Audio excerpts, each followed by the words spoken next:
Breaking news, he was once one of the most notorious gangsters in Chicago. Tonight, President Trump is commuting the federal sentence of Gangster Disciples co-founder Larry Hoover. Suzanne Lemonnier is in our newsroom. Suzanne, this move doesn't mean he'll be getting out of prison.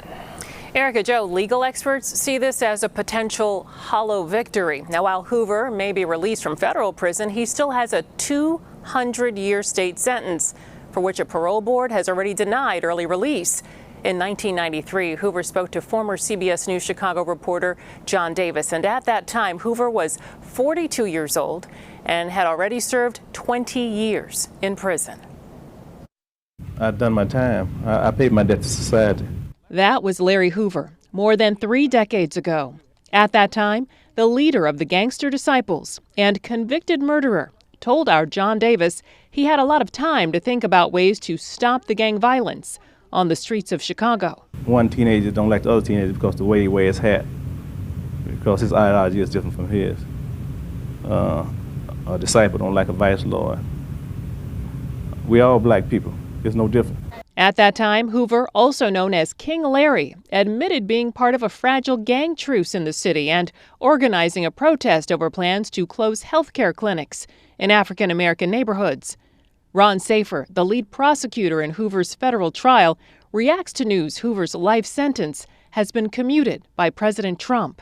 I was disappointed. I do not think that this is an appropriate end to the Larry Hoover story, at least the federal part of it. Safer says Hoover was perhaps the most notorious criminal the state of Illinois has ever known. He was convicted of running a continuing criminal enterprise that had approximately 30,000 members across 28 states, selling over $100 million worth of drugs in the state of Illinois alone each year. I'm not sure if I necessarily care for the commuting of the sentence of Larry Hoover. Again, I'm not really sure how the law works, so I'll be doing a little bit of research so that we can talk about it on the Millionaire Morning Show as far as his sentence being commuted. And then one of the things that prosecutors like to do is not only do they trump up the charges and they make sure that they charge you with multiple different things.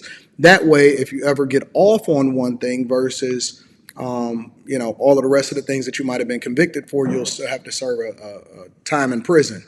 Now, I'm not really sure what that looks like on a state level. And I also know that he's pardoned NBA Youngboy, but he's commuted the sentence of Larry Hoover.